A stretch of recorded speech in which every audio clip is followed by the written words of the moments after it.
राधे राधे दोस्तों, आज हम आपको सुनाएंगे गंगा और यमुना दो बहनों की कहानी। अगर आप हमारे चैनल पर नए हैं तो प्लीज़ हमारे चैनल को सब्सक्राइब करें, वीडियो को लाइक करें और शेयर करें। आर्यावर्त में एक राजा राज्य करते थे। उनके राज्य में चारों तरफ खुशहाली थी। प्रजा अपने राजा को बहुत प्रेम करती थी, क्योंकि राजा भी अपनी प्रजा के हर दुख सुख का ध्यान रखता था, उनकी हर जरूरतें पूरी करने की कोशिश करता था। राजा बहुत ही दयालु था। राजा की जो रानी थी वह भी बहुत ही धार्मिक प्रवृत्ति की महिला थी। रानी राजा बहुत ही अच्छे थे और प्रजा उन्हें बहुत मानती थी। वे भी अपनी प्रजा को अपने बच्चों के समान प्रेम करते थे। राजा रानी के राज्य में चारों तरफ खुशहाली छाई हुई थी, लेकिन राजा को एक ही दुख था।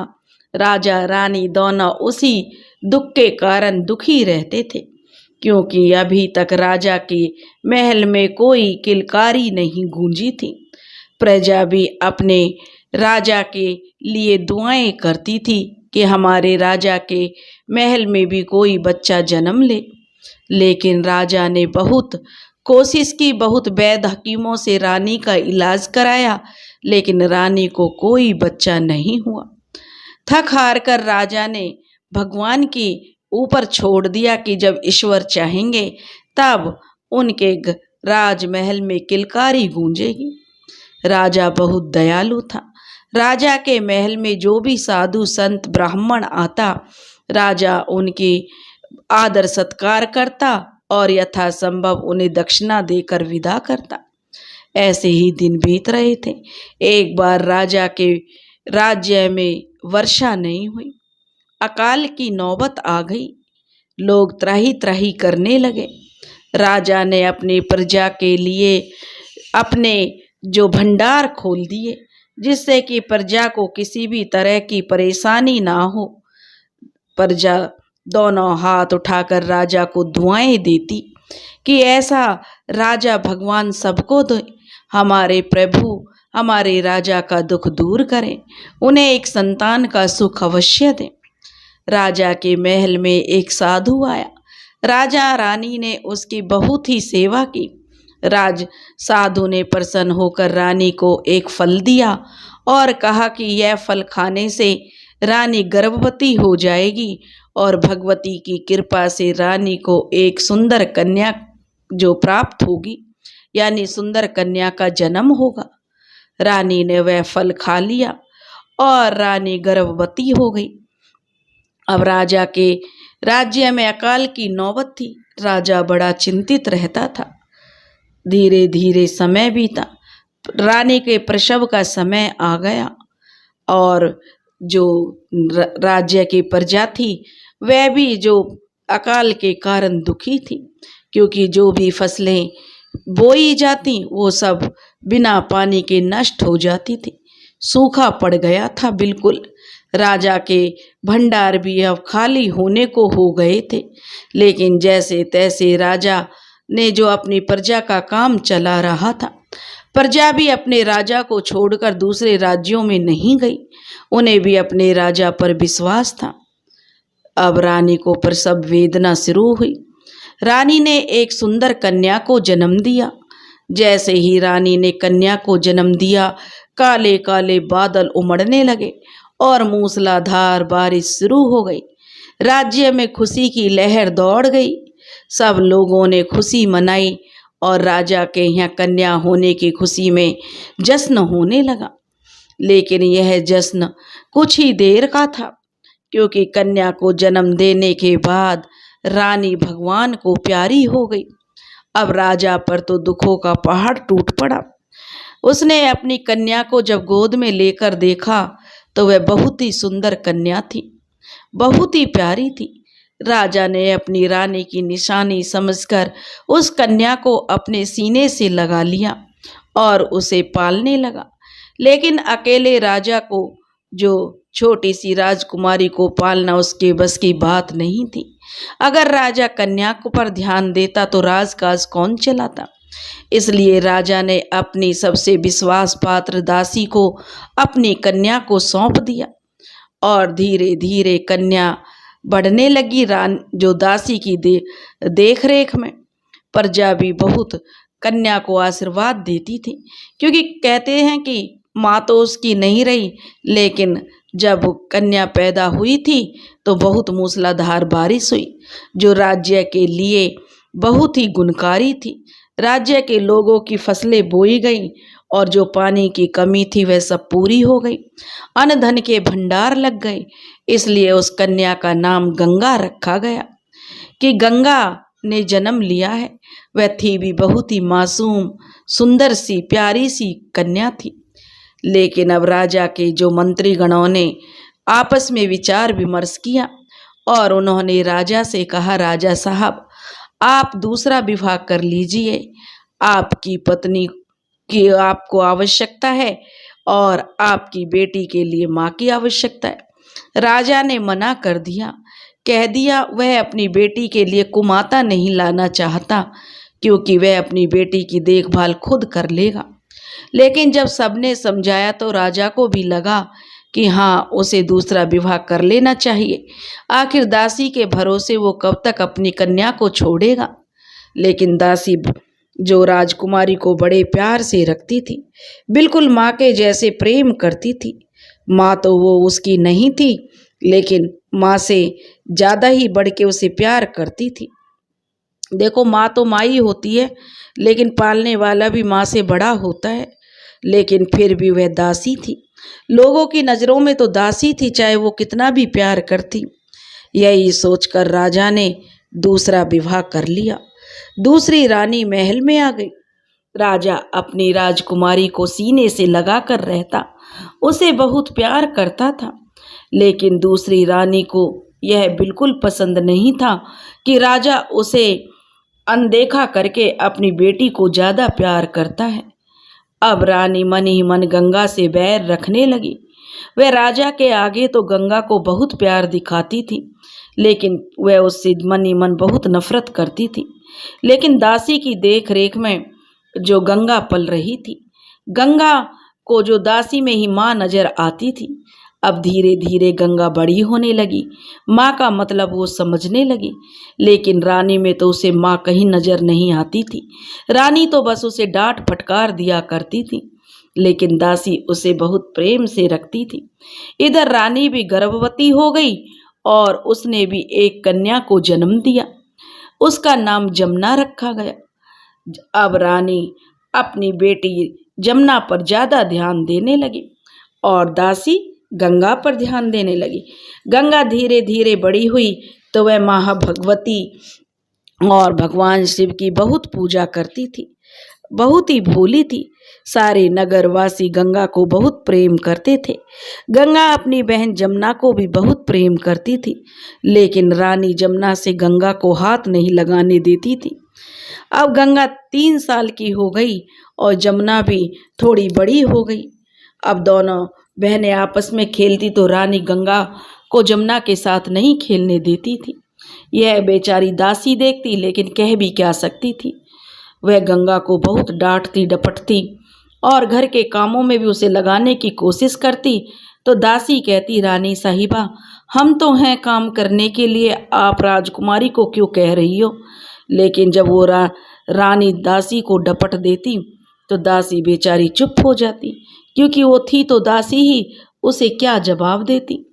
अब दासी का जब उसने देखा रानी ने कि गंगा के प्रति इसका बहुत प्यार बढ़ गया है, तो उसने उस दासी को वहाँ से हटवाने की सोची और राजा से शिकायत कर दी कि यह गंगा का सही से ख्याल नहीं रखती है, इसलिए इसे हटा दो। राजा तो गंगा के बारे में तब तक कुछ सुनता ही नहीं था। उसने तुरंत दासी को हटा दिया। अब बेचारी गंगा को जब माँ की कमी महसूस होती तो वह दासी को ढूंढती, लेकिन दासी वहाँ नहीं थी और सौतेली माँ तो उसकी सौतेलों से भी बुरा व्यवहार करती थी। अब धीरे धीरे गंगा 6 साल की हो गई और जमुना भी 3 साल की हो गई। अब धीरे धीरे दोनों बढ़ रही थीं और स्कूल जाने के लायक हो गईं।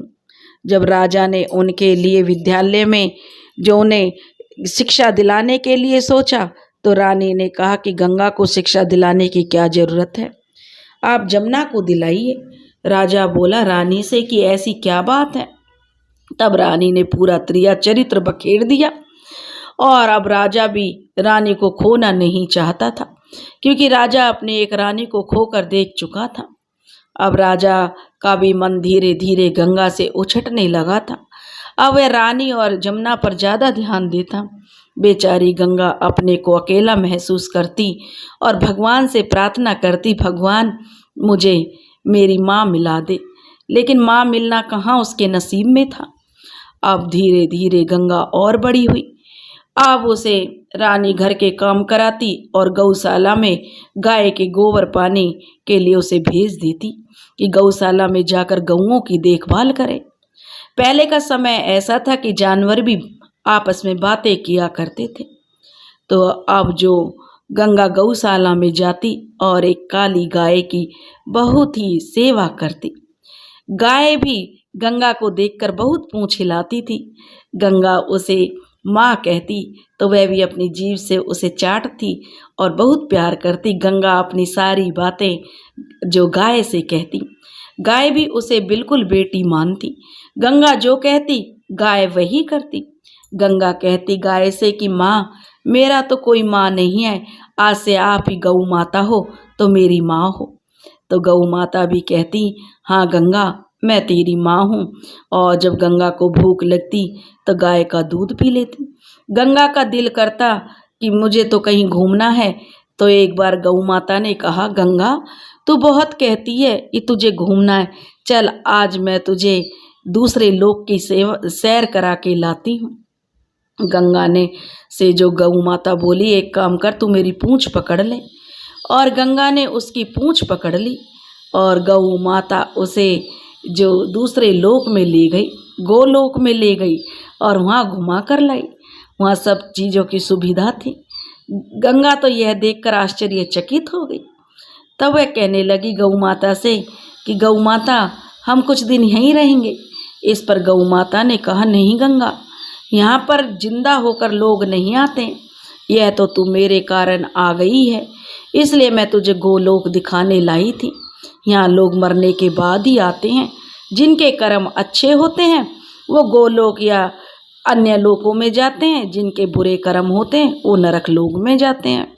ऐसे गौ माता ने गंगा को समझाया और उसे लेकर आ गई। अब तो गौ माता और गंगा की बहुत पटती थी। वह सारे दुख सुख अपने गौ माता से कहती और गौ माता भी उसके एक साथी की तरह उसका साथ निभाती। अब गंगा के दिन अच्छे से बीत रहे थे। लेकिन जब सौतेली माँ ने देखा रानी ने कि गंगा तो अब वहाँ भी खुश है, तो वह समझने लगी जरूर यह गायों से बात करती और इसका और गायों की अपेक्षा जो काली गाय है उससे ज़्यादा लगाव है। तो जो रानी थी उसने राजा से कहा राजा साहब आप एक काम कीजिए, यह काली गाय अब दूध कम देती है इसलिए इसे बेच दीजिए या इसे कसाईयों के हाथ बेच दीजिए। अब यह सुनकर गंगा रोने लगी। वह सोचने लगी यही तो दासी के बाद अब मेरी माँ थी, इसको भी जो मेरी रानी माँ छीन लेगी तो मैं कैसे रहूँगी। अब गंगा बेचारी बड़ी दुखी थी। लेकिन वो गाय माता भी जो कहते हैं ना सत था पहले। तो गौ माता ने कहा रो मत गंगा, बिल्कुल रोने की ज़रूरत नहीं है। तूने मुझे माँ माना है और मैंने तुझे बेटी माना है। देख कसाईयों के यहाँ तो मैं जाने से रही, कसाई तो न जाने मेरे साथ क्या करेगा, मेरी चमड़ी उतार लेगा, तो मैं ऐसा दुख तो नहीं भोगूंगी। लेकिन अगर रानी ने ठान लिया है तो वह यह काम करके जरूर रहेगी। इसलिए गौ माता ने गाय जो गंगा थी उसको गले से लगाया और दोनों ने खूब अपना आखिरी मिलन किया। और गौ माता ने गंगा के गोद में सिर रखकर अपने प्राण त्याग दिए। गंगा बहुत रोई। जैसे तैसे करके राजा उसे ले आया। अब गंगा बहुत उदास रहती थी, ना किसी से ज़्यादा हंसती ना बोलती, बस अपने भगवान की पूजा करती, जो काम करने होते उन्हें करती। गंगा अपनी बहन जमुना से भी बहुत प्यार करती थी। जमुना भी अपनी बहन गंगा को बहुत पसंद करती थी, लेकिन माँ के डर के मारे जमुना कुछ बोलती नहीं थी। अब दोनों बहनें शादी योग्य हो गईं। तो रानी ने कहा कि इसके लिए कोई जो काना लंगड़ा लूला जो भी मिले उसके लिए वह ढूंढो। राजा ने कहा देखो रानी, यह भी मेरी बेटी है, इसके लिए भला मैं ऐसा कैसे वह ढूंढ सकता हूँ? सारा समाज क्या कहेगा, प्रजा क्या कहेगी? लेकिन रानी नहीं मानी और बोली मेरी जमुना के लिए अच्छे से खानदान में बड़े चक्रवर्ती सम्राट के यहाँ मेरी जमुना का विवाह करो। राजा बोला ठीक है। अब राजा ने नाई और ब्राह्मण को बुलवाया और कहा कि जैसा मैंने बताया है ऐसा वर ढूंढ के आओ। अब नाई और ब्राह्मण जो वर ढूंढने के लिए चल दिए गंगा के। गंगा तो अपनी आत्मा की बड़ी पवित्र थी, भगवती माता भगवान शिव की बड़ी उपासक थी, वह उनको ही पूजती थी। उधर जब पार्वती माता भगवान शंकर से बोली कि हे शंभुनाथ, देखिए यह हमारी कितनी पूजा करती है, फिर भी इसके लिए आपने इसका कैसा भाग्य लिखा है। तो भगवान से बोले देखो पार्वती, सबका अपना अपना नसीब है, अपने अपने कर्मों के अनुसार सबको यह जीवन जीना होता है।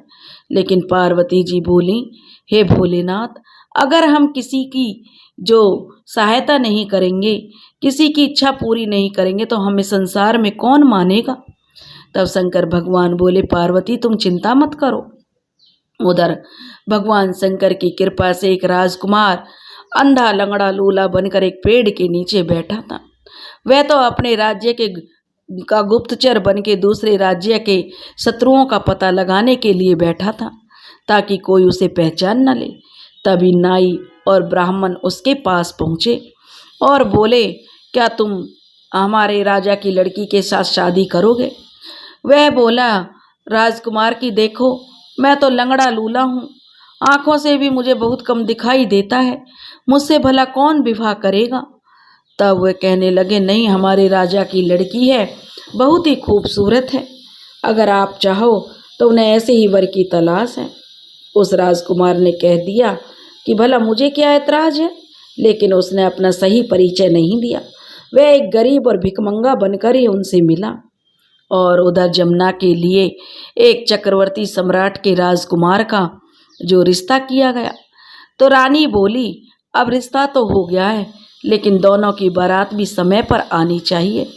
गंगा की बारात में सिर्फ 5 लोग आएंगे और मेरी जमुना की बारात में तो जो ऐसी आए कि जो आसपास के राज्यों में भी पता चल जाए कि देखो बारात क्या होती है। राजा बोला ठीक है, क्योंकि देखो ये तो कहानियाँ हैं। और राजा ने जो रानी की बात मान ली। रानी अनशन पार्टी लेकर पड़ गई, या तो मेरी बात मानो नहीं तो मैं अपने प्राण त्याग दूंगी। अब जो राजा ने उसकी बात मान ली। अब वह जो राजकुमार था लंगड़ा लूला बना हुआ था और उधर जो चक्रवर्ती सम्राट के यहाँ से बारात चल दी। अब जो महादेव जी सोचने लगे अब ये 5 आदमी कौन जाएंगे बारात में। अब वो राजकुमार भी परेशान था, अंधा लंगड़ा लूला भला कौन उसकी बारात में जाएगा। अब भगवान भोलेनाथ ने जो कहा कि ठीक है हम इसकी बारात में चलते हैं। भगवान शंकर, विष्णु भगवान और ब्रह्मा जी, गणेश जी और नारद जी 5 भेष बदल कर आ गए और उसकी बारात में शामिल हो गए। अब वो बारात लेकर गंगा के द्वार चले गए। उधर चक्रवर्ती राजा जो सम्राट था उसके बेटे की बारात आई राजकुमार की, तो वो तो दूर से ही ढोल नगाड़ों की आवाज़ें गूंज रही थी। लग रहा था कि हाँ भाई आज तो कोई बारात चढ़ रही है। बड़े दूर दूर तक आवाज़ें जा रही थीं और इधर बेचारी गंगा की सादे तरीके से ही विवाह हो गया और ना कोई जो तामझाम था ना ही कोई रौनक थी। लेकिन गंगा ने मान लिया जहाँ मेरे माता पिता ने मुझको दिया है तो कुछ अच्छा ही सोच कर दिया होगा।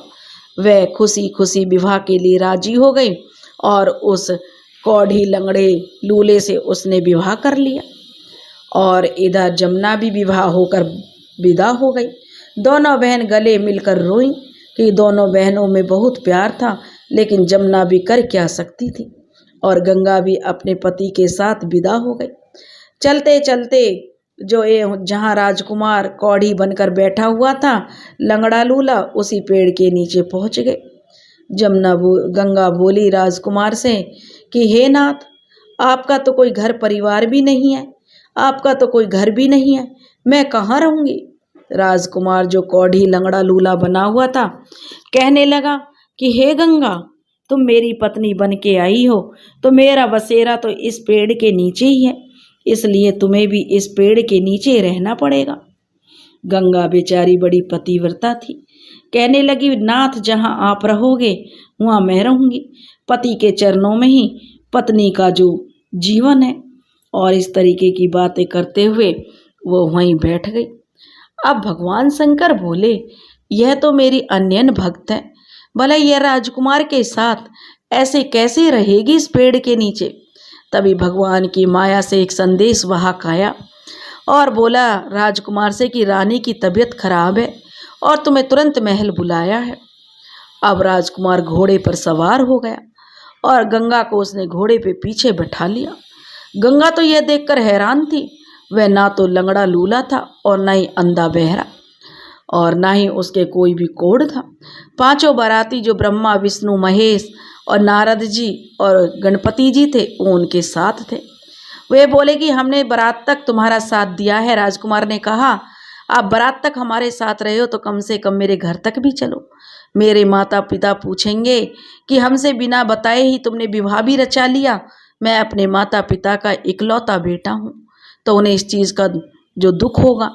तो ब्रह्मा विष्णु महेश नारद जी और गणपति जी उसके साथ चल दिए।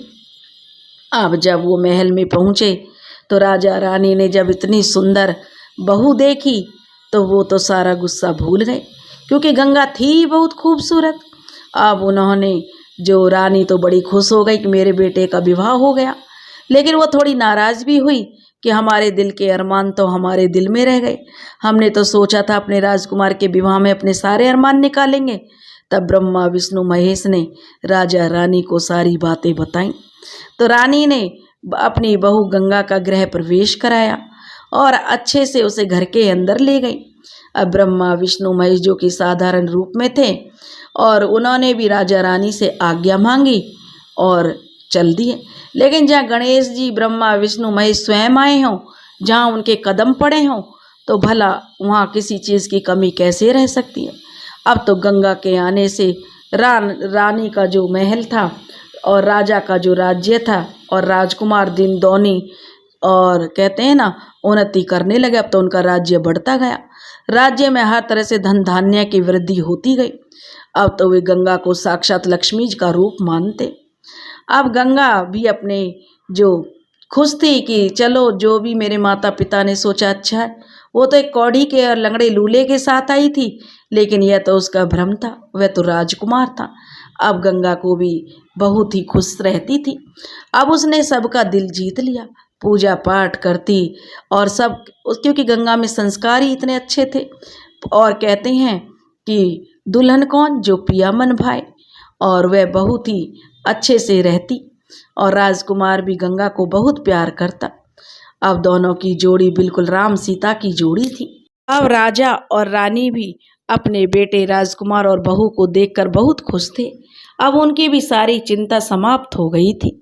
अब वे राजा को ने जो अपने राजकुमार को राजगद्दी सौंप दी और कहने लगे, बेटा अब तुम राज्य का कार्य संभालो, अब हमसे इतना काम नहीं होता है। अब राजकुमार राजा बन गया।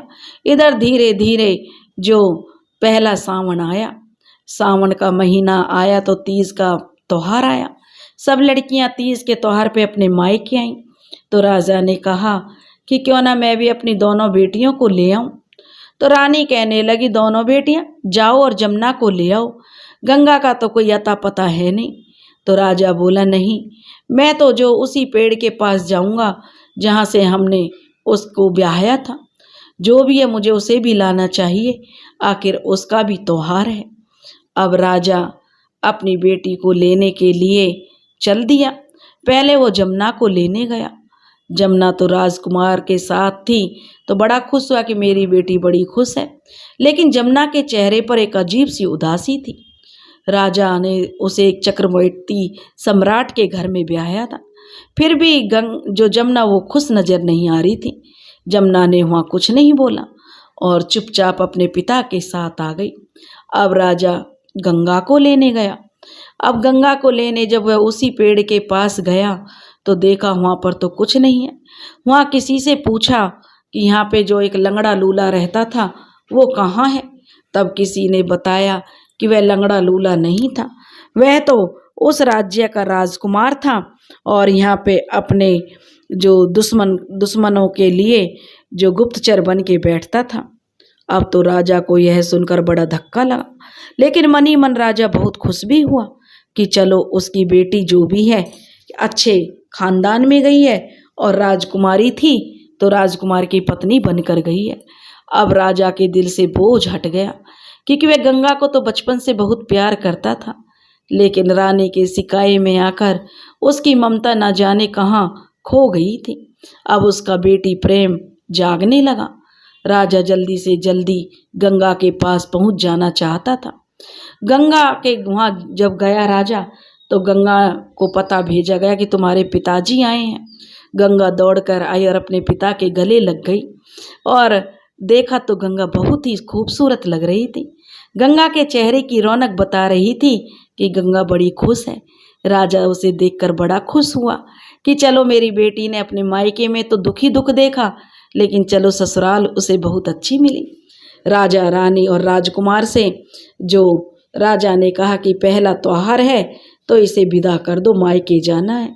तो उन्होंने गंगा को जो खूब अच्छे से विदा किया। गंगा अपने मायके आ गई। जब रानी ने देखा कि गंगा तो बिल्कुल ही चहक रही है और उसकी तो देखने से उसकी तो रौनक ही अलग है, तो रानी तो जल भुन गई। ऊपर से जब राजा ने बताया कि हमने तो जो गंगा को एक कौड़ी के साथ ब्याह दिया था, लेकिन वह कौड़ी नहीं था, वह तो एक बहुत बड़ा राजा है और उसका बेटा था राजकुमार जो कि अब राजा बन गया है, और हमारी गंगा एक बहुत बड़े चक्रवर्ती सम्राट के घर में गई है जिसके आसपास के एरियाओं में उस राजा का बड़ा दबदबा है। यह सुनकर तो रानी और जल भुन गई कि इसके लिए तो खड्डा खोदा था, लेकिन ये कैसे बच गई।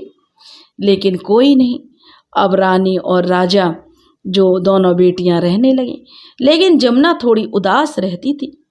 एक दिन गंगा ने पूछा, जमुना बहन तुम क्यों इतनी उदास रहती हो? तुम तो देखो अच्छे घर में गई हो, राजा है फिर भी कोई कमी नहीं है। तब वह कहने लगी कि गंगा बहन, और गले लगकर रोने लगी। वह कहने लगी कि मुझे बता क्या बात है गंगा। कहने लगी बता जमुना बहन, तू मेरी छोटी बहन है, क्यों इतनी उदास रहती है? तब जमुना ने बताया, बहन मेरी माँ ने जो कर्म किए उनकी सजा मुझे मिल रही है। मेरी माँ ने मुझे वैसे तो चक्रवर्ती सम्राट के घर में ब्याह दिया, लेकिन जो मेरा पति है वह एक नंबर का अय्यास और नशेबाज है। वो मेरी कोई कदर नहीं करता और मेरे सास ससुर का व्यवहार भी मेरी तरफ अच्छा नहीं है। वो लोग बात बात पर मुझे ताना मारते हैं और मुझे तो घर के कोई काम करने भी नहीं आते, और मैं काम नहीं कर पाती हूँ तो मुझे वो मारते पीटते हैं, लेकिन मैं अपने पिता से कैसे कहूँ। गंगा बोली, कोई नहीं बहन, तू चिंता क्यों करती है, अब मैं आ गई हूँ, तू मेरे साथ बैठ और मैं तुझे सारे काम करने सिखाती हूँ और तू काम करके उनका दिल जीत लेना और फिर वो तेरी समस्या खत्म हो जाएगी। अब रानी तो बहुत जलती थी कि जमुना उसके साथ ना रहे, क्योंकि वह तो गंगा को बिल्कुल पसंद नहीं करती थी। लेकिन अब जमुना अपनी माँ से डरती नहीं थी। वो कह देती थी, क्या है माँ, मैं गंगा दीदी के साथ रहूँगी, क्या कमी है गंगा दीदी में जो आज तक आपको अच्छी ही नहीं लगी। इस पर रानी चुप हो जाती। अब गंगा ने उसे घर के सारे काम धीरे धीरे करके सिखा दिए। जमुना को अच्छे से खाना बनाना आ गया, कैसे किसका दिल जीतना है वो सब आ गया, क्योंकि गंगा जो जमुना थी उसमें थोड़ा अहंकार तो था कि माँ ने कभी डांटा नहीं, प्यार प्यार में रहा और काम कभी उससे करवाया नहीं। गंगा बेचारी वक्त की मारी थी, सारे काम सीख गई और उसका व्यवहार भी अच्छा था तो सबका दिल जीत लेती थी। राज्य में भी सब गंगा को बहुत प्यार करते थे। जमुना को लोग उसकी माँ की वजह से कम पसंद करते थे। इसका भी असर जो जमुना पर पड़ा था। जिससे वह थोड़ी सी घमंडी हो गई थी, लेकिन गंगा के साथ उसका व्यवहार हमेशा अच्छा रहा। गंगा से वह सारे काम सीखकर और तीज का त्योहार जब बीत गया तो दोनों बहनें अपनी अपनी ससुराल चली गईं।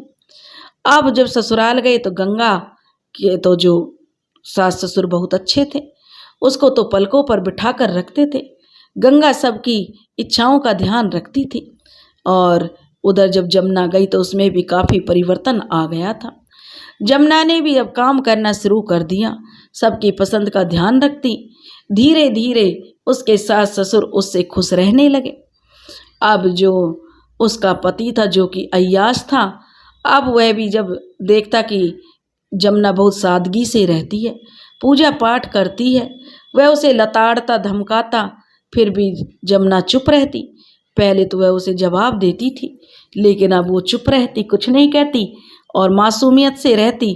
तो धीरे धीरे जो राजकुमार था उसे भी जमुना की मासूमियत पर तरस आने लगा और वह जमुना की तरफ झुकता चला गया। और धीरे धीरे उनके रिश्ते भी सही हो गए, अच्छे बन गए। अब दोनों में प्रेम हो गया। इसका पूरा श्रेय जमुना अपनी गंगा बहन को देती थी, लेकिन रानी तो यही कहती कि मेरी बेटी का घर बिगड़वाने में गंगा का हाथ है। उसने ही मेरी बेटी को कोई पट्टी पढ़ाई है। मेरी बेटी तो नाजों से पली राजकुमारी थी और आज देखो कितने काम करती है।